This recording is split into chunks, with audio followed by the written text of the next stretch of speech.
The Grand Chamber of the Galactic Council fell silent as Ambassador Alan Carter stood.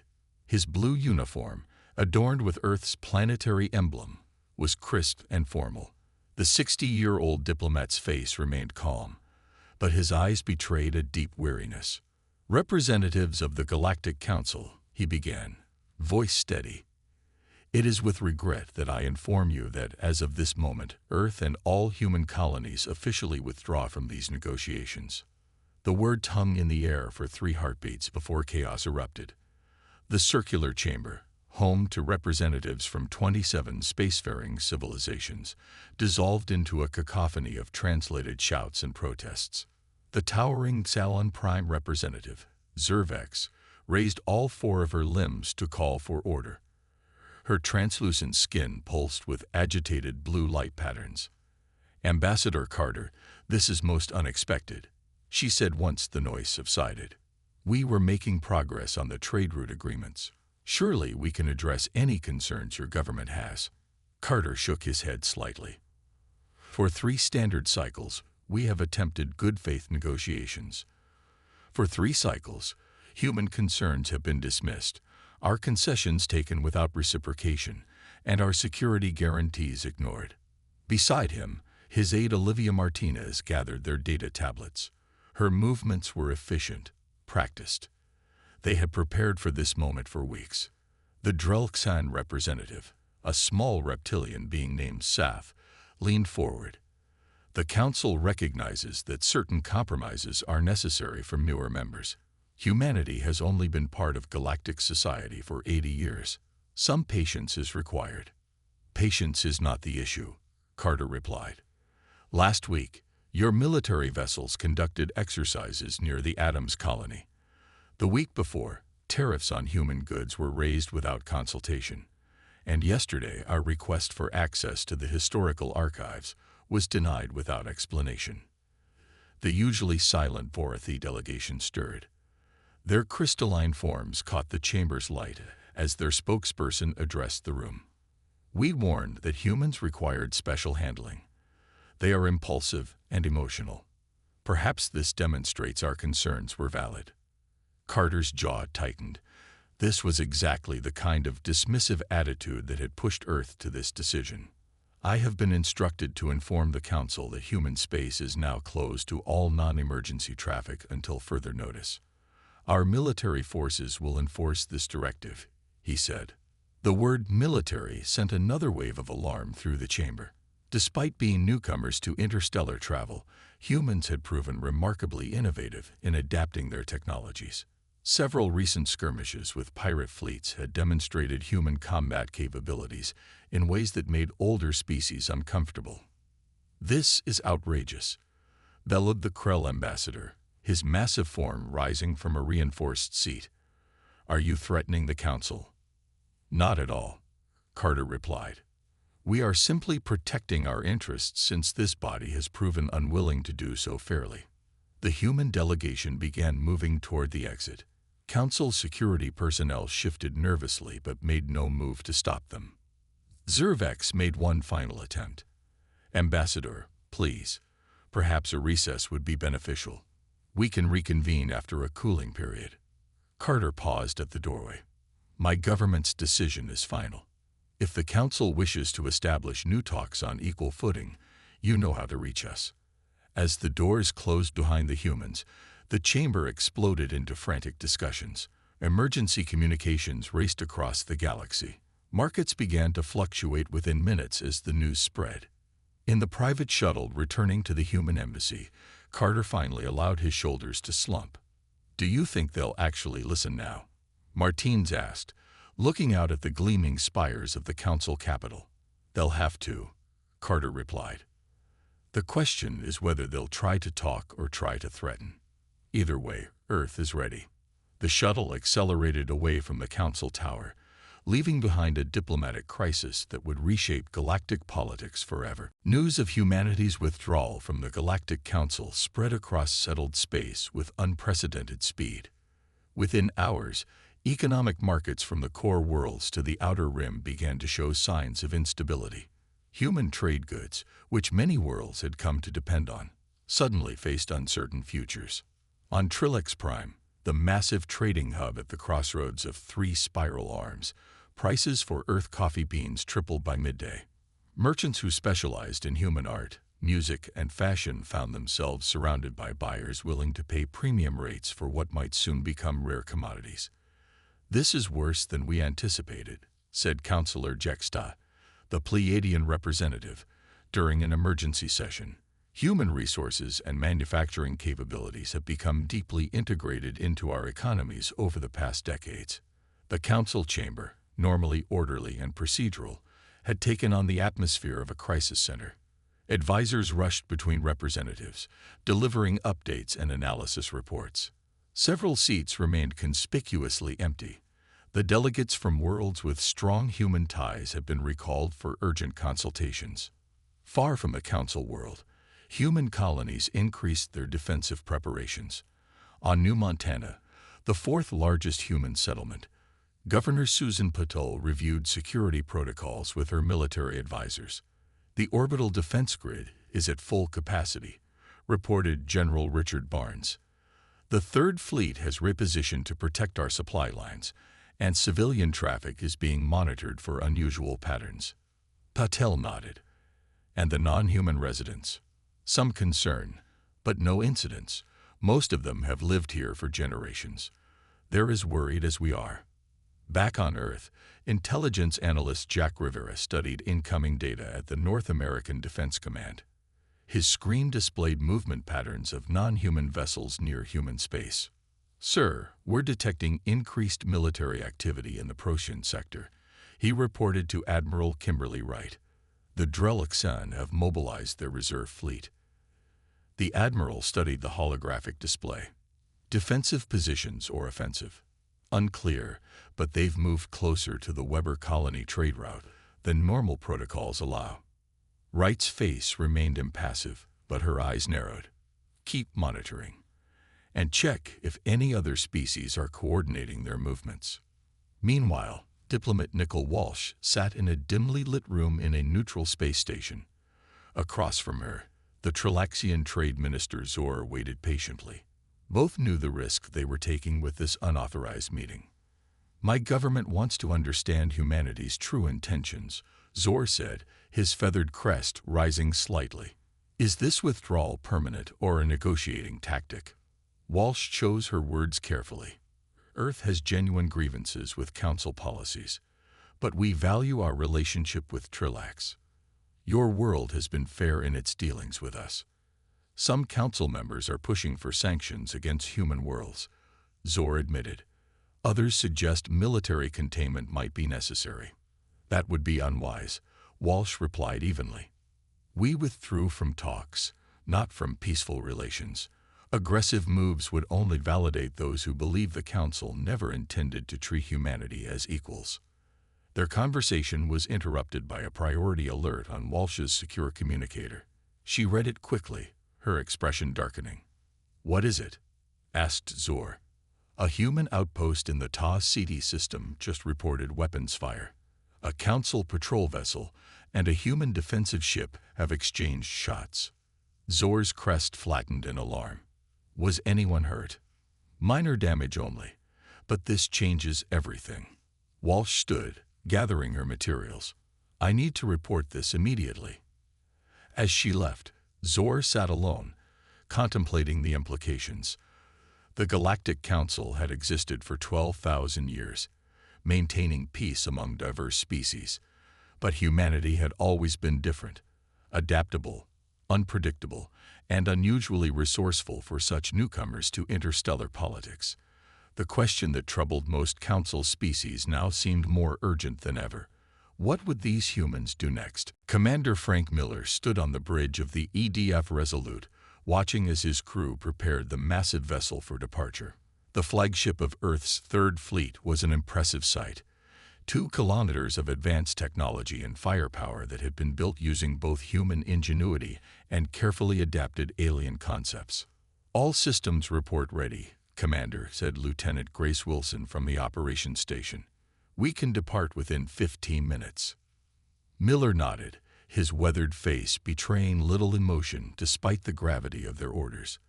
The classified directive had come directly from Earth Command. Position the fleet at strategic locations as a show of strength, while diplomats attempted to resolve the crisis. Execute departure sequence, he ordered. Set course for the Epsilon Eridani checkpoint. Across the solar system, similar scenes played out as Earth's defense forces mobilized in a carefully choreographed dance, not enough to appear threatening, but sufficient to demonstrate resolve. On Earth, President Laura Bennett addressed a worldwide audience from her office in New Geneva. Her normally warm features were set in a determined expression. "Citizens of Earth and our colony worlds," she began, "as you know, our representatives have withdrawn from the Galactic Council negotiations. This decision was not made lightly. The broadcast reached every human settlement from Mars to the furthest colony. Billions watched as their leader explained the situation. For too long, humanity has accepted unfair terms in exchange for galactic stability. We have contributed our resources, our innovations, and our goodwill, yet continue to be treated as junior partners whose concerns can be dismissed." She paused, her gaze steady. "Let me be clear. We desire peace. We remain open to fair negotiations, but we will no longer accept second-class status in a community our people have enriched through honest cooperation." In a secure facility beneath the Rocky Mountains, Intelligence Director Peter Reynolds reviewed classified reports with his senior staff. The holographic display showed military buildups by several Council species that had never been publicly acknowledged.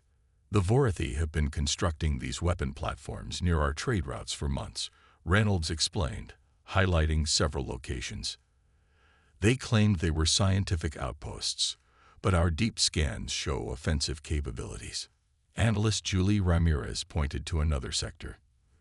"The Krell have repositioned 3 battle groups here, within striking distance of New Montana.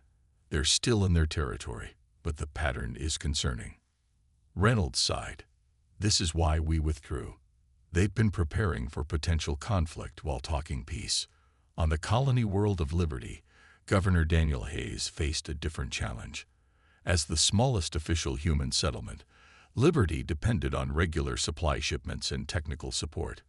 "We need to increase local food production immediately," he told his advisory council. "If shipping is disrupted, we have maybe 3 months of reserves." Chief Engineer Ben Foster looked troubled. "The atmospheric processors need replacement parts we can only get from Earth or trade hubs. Without them, air quality will decline in the dome sectors." "Then we adapt," Hayes replied firmly. "Liberty was built by people who solved problems. We'll find a way." The meeting was interrupted when Security Chief Maya Russell entered with urgent news. "Sir, we just lost contact with Outpost 7, she reported. Last transmission mentioned an unidentified vessel approaching their position. Hayes felt his stomach tighten. Outpost 7 was a small research station near contested space. "Any distress signals?" "No, sir. Just silence." As Liberty's leadership grappled with this development, back on Earth, a team of scientists worked feverishly in a high-security laboratory. Dr. Aaron Phillips studied the results of their latest test, excitement overcoming his exhaustion. "It works," he told his colleagues, looking at the small device pulsing with blue energy. "The prototype is stable."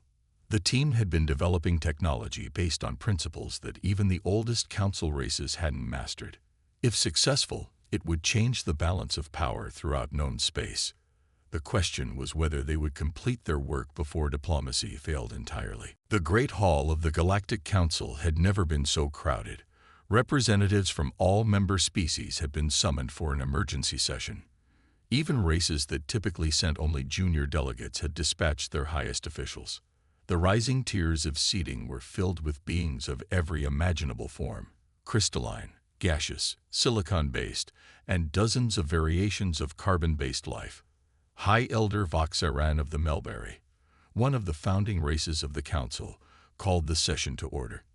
His ancient voice, translated through the chamber systems, silenced the anxious murmurs. "For 12 millennia, this Council has maintained peace among the stars. He began, his 4 eyes blinking in sequence. Today we face a challenge to that peace. The massive screens around the chamber displayed tactical maps showing the current positions of human fleets and council forces. Several dangerous proximity situations were highlighted in pulsing red. The human withdrawal has created a crisis that requires immediate action, continued Voxaran. We must decide on a unified response. Ambassador Krelvok rose from his seat, his massive reptilian form towering over nearby delegates. The answer is simple. The humans must be contained before they destabilize more sectors. Their military vessels are already moving to strategic positions. Defensive positions, corrected Zervex of Salon Prime. Our analysis suggests they are protecting their colonies, not preparing for aggression. The chamber divided quickly into 2 clear factions. Older species that had helped establish the Council's rules advocated for patience and renewed diplomatic efforts. Younger races, many of which competed with humans for resources and influence, pushed for stronger measures. Perhaps, suggested Neritel of the Archivists, we should consider historical context. This is not the first time a young species has challenged council norms. The ancient being activated a historical display showing data from similar situations over thousands of years. In most cases, patience proved the wiser course. Military Commander Brax of the Sentinel Forces addressed the Council next, displaying detailed scans of recent human technological developments. The humans have made concerning advances, he explained. Their adaptive shielding technology has improved by 30% in just 2 years. Their propulsion systems now match or exceed those of many council races. A stunned silence followed his presentation. Many younger species had dismissed humans as primitive newcomers, not realizing how quickly they were advancing.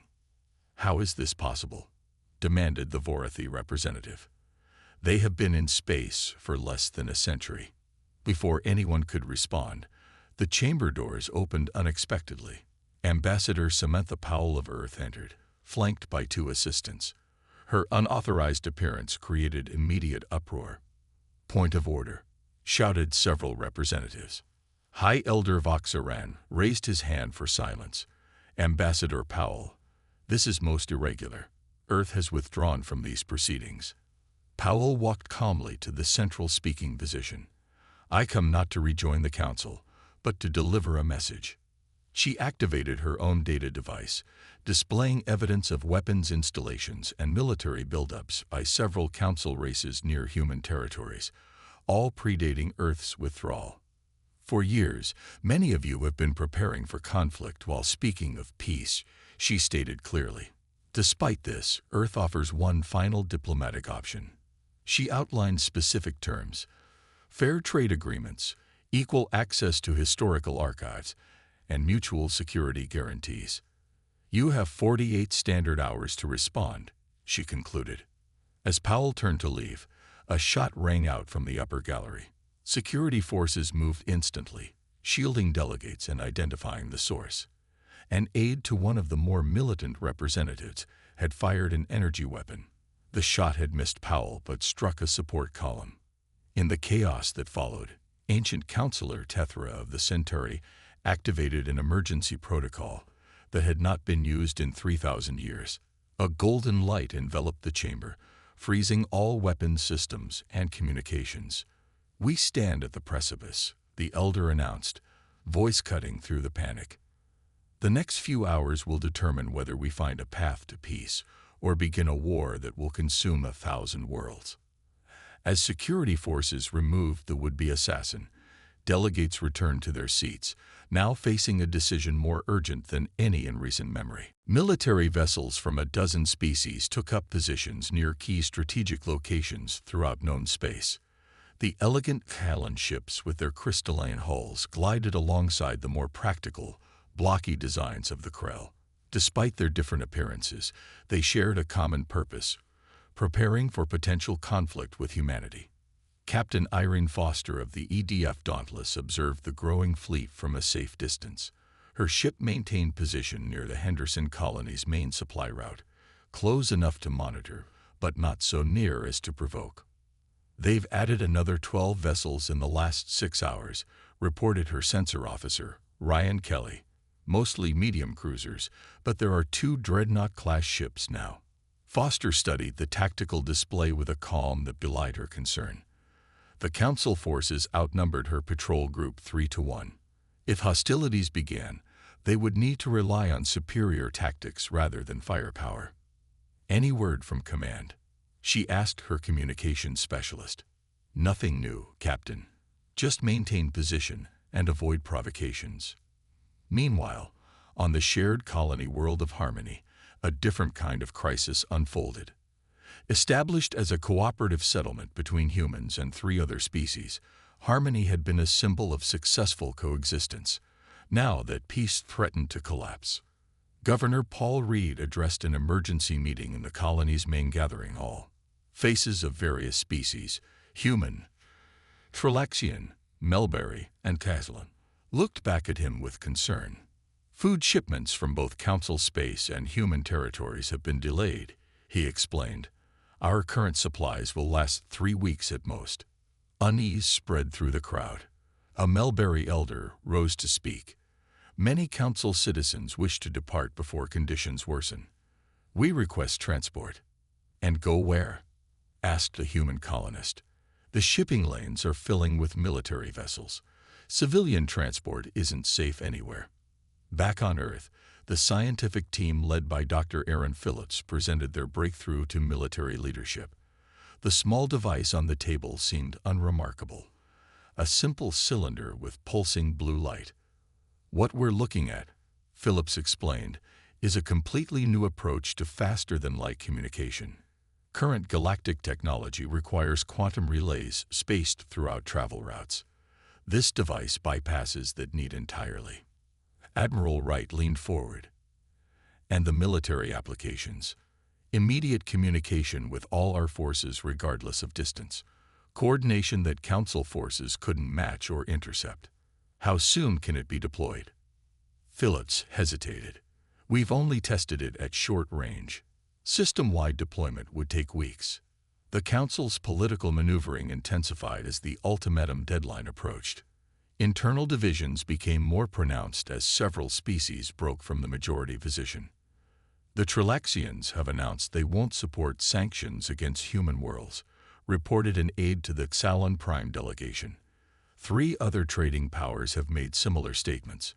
Ambassador Zervex considered this development. "The Council is fracturing along economic lines. Those dependent on human trade are separating from those who see humans as competitors." In the contested border region between Council and human space, Captain Eric Jordan led a small team on a covert operation. Their ship, disguised as a civilian transport, approached an abandoned mining station. "Scans show no active security systems," whispered Lieutenant Natalie Chen as they docked. "But there's definitely power running somewhere inside." Jordan nodded. "According to intelligence, this station contains data cores with evidence of Council species planning aggressive moves against human colonies. We need those records intact." The team moved silently through the darkened corridors, reaching the central computer room without incident. As Chen worked to extract the data, Jordan kept watch. "How much longer?" he asked. "Almost there," she replied. "This confirms everything we suspected. They've been." A sudden alarm blared through the station. Emergency doors began closing around them. "It's a trap," Jordan shouted, drawing his weapon. "Get what you can and move." As the human team fought their way back to their ship, similar scenes played out across the disputed regions of space. The diplomatic crisis had evolved into something far more dangerous, a shadow war of intelligence operations, strategic positioning, and increasing military readiness. With 12 hours remaining before the human ultimatum expired, the galaxy held its breath. The ancient space station known as Harmony Point had witnessed 12,000 years of galactic history. Located at the exact gravitational center between the 5 major spiral arms, it had served as neutral ground for countless diplomatic meetings. Today, it would host perhaps the most significant encounter in recent history. President Laura Bennett's shuttle docked at the station's primary bay.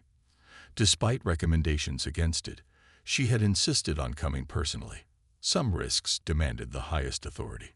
"The Council delegation has already arrived, Madam President," reported her security chief, Agent Carlos Rivera. "High Elder Voxaran represents them alone." As agreed. Bennett nodded. "And the object?" "Holding position 10,000 kilometers from the station. No change in its status."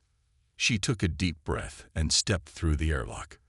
The meeting chamber ahead was ancient, its walls inscribed with the founding principles of the Galactic Council in 100 languages.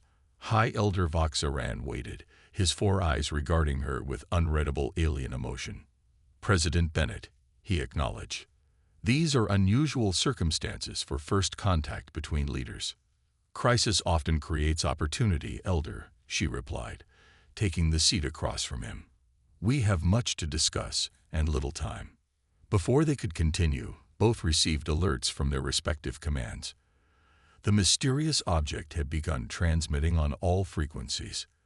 The message was simple but profound. "We are the Guardians. The cycle nears completion. All will be judged." Elsewhere, the EDF horizon approached the massive visitor. Admiral Collins studied the preliminary scans with growing amazement. "The interior structure matches nothing in our database," she told her science officer. "But these energy signatures, they're similar to the artifacts we found on Mars." "Admiral," interrupted her communications specialist, "we're receiving a direct transmission from the object. It's asking for you by name." Stunned, Collins accepted the communication. A form appeared on her screen, humanoid but clearly artificial, with features reminiscent of Earth's earliest civilizations. "Margaret Collins of Earth," it stated. "We have watched your kind since before your first cities. The time for revelation has come."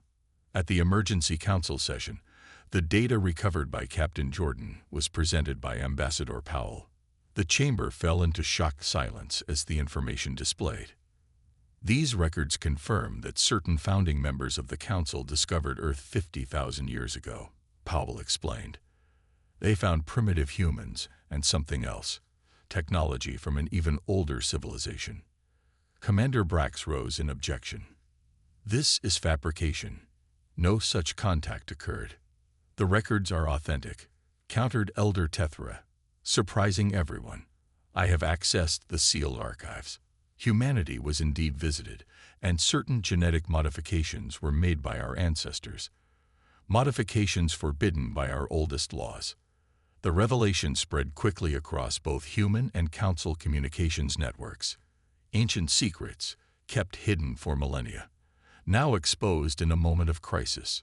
Back at Harmony Point, President Bennett and High Elder Voxaran received the full translation of the Guardian's message. "They claim to be the original architects of sentient life in our galaxy," Bennett said, reading the report. "They say they've returned because the balance between species is threatened." "Our oldest myths speak of creators who seeded the stars," admitted Voxaran. "But we believe them to be just stories." A holographic image appeared between them, a complete map of the galaxy with thousands of points highlighted. "These are worlds with sentient life," explained the Guardian's voice. "Some known to you, many still hidden. Your conflicts threaten the greater design." Understanding dawned on both leaders simultaneously. The Council restricted human expansion not out of prejudice, Bennett realized, but to prevent us from discovering other developing species. "And we feared humans because they advanced too quickly," added Voxaran. "Their genetic alterations from our past experiments accelerated their development beyond our predictions." The Guardian's presence offered a chance for a new beginning. Over the next 24 hours, representatives from both human worlds and Council species drafted a historic agreement. The Harmony Accords established a new interstellar alliance, with Earth given equal standing to founding Council members. In exchange, humans would share their innovative technologies while accepting responsibility as custodians for younger civilizations in their sector. Panic erupts in the Galactic Council as humanity withdraws from talks. Part 8. 5 years after the signing of the Harmony Accords, The galaxy had transformed in ways few could have predicted. The massive structure orbiting Jupiter stood as a symbol of this new era, a joint research center where scientists from 37 species worked side by side. Professor Kevin Ward guided a group of visitors through the main laboratory. The human scientist had become something of a celebrity since his team's breakthrough in cross-species medical treatments. Before the Accords, each civilization developed medical science for their own biology. He explained to the mixed group of dignitaries. Now we share knowledge across species boundaries. Last month, we adapted a Xalan healing technique to treat human nerve damage. Cases once considered permanent can now be fully repaired. Among the visitors, Ambassador Zurovex nodded appreciatively. The once skeptical Xalan representative had become one of the strongest advocates for human council cooperation. Professor Ward's work exemplifies the Guardian Directive of Unified Advancement, she told her colleagues. Together, we progress faster than any single species could alone. On the colony world of New Horizon, the first truly integrated settlement had grown from a small outpost to a thriving city. Designed to accommodate the needs of multiple species, its architecture blended styles and environmental requirements into a harmonious whole. Governor Maria Jackson walked through the central market with her Trilaxian deputy, Zor. The once secret diplomat had become her trusted friend and advisor. The education exchange program has more applicants than available spots, Zor reported as they watched children of various species playing together in a park. Everyone wants their young to study in the joint academies. Jackson smiled. Who would have thought our greatest crisis would lead to our greatest opportunity? In deep space, beyond the edge of explored territory, the EDF Discovery pursued its mission. Captain Eric Jordan, promoted after his critical role during the Guardian encounter, commanded this unique vessel. Half its crew were human. The other half came from Council worlds. Long-range sensors detecting an anomaly, Captain, reported his Krell science officer. Energy signature matches Guardian technology. Jordan studied the readings. Are they returning already? No, sir. It appears to be some kind of beacon or marker. It's activating as we approach. The bridge crew watched as the ancient device projected a star map highlighting an unexplored region. An invitation, Jordan murmured, or a test. In the newly expanded Galactic Council chamber, Admiral Collins addressed the assembled representatives. Her formal uniform displayed both Earth insignia and the new Alliance emblem. The Guardian Archive has revealed information about 19 developing civilizations on the verge of achieving spaceflight, she explained. We propose establishing observation posts to provide guidance when they reach interstellar capability. High Elder Voxaran, now serving his final term before retirement, spoke in support. For too long, the Council welcomed new species only after they stumbled upon us. The Guardians have shown us a better path, to prepare and assist rather than simply react. The proposal passed with near unanimous approval. That evening, representatives from 100 worlds gathered for a celebration marking the 5th anniversary of the Accords. President Bennett, now serving as Earth's ambassador at large, raised a glass alongside former adversaries and new allies. 5 years ago, we stood at the brink of conflict, she reminded them. Today, we stand united in purpose. The Guardians revealed our shared origins, but we chose our shared future. Later that night, in her private quarters, Bennett reviewed a classified report. The Guardian vessel had been spotted again, observing from a distance. Their message was brief but profound. The children grow wisely together. The next threshold approaches. Dr. Aaron Phillips entered with excitement. Madam Ambassador, we've translated more of the Guardian database. There's something you need to see. The screen displayed images of galaxies beyond their own, with signs of ancient civilizations spanning millions of years. This isn't just about our galaxy, Phillips said quietly. The Guardians are preparing us for something much bigger. Bennett stared at the images, understanding dawning. The next threshold, intergalactic contact.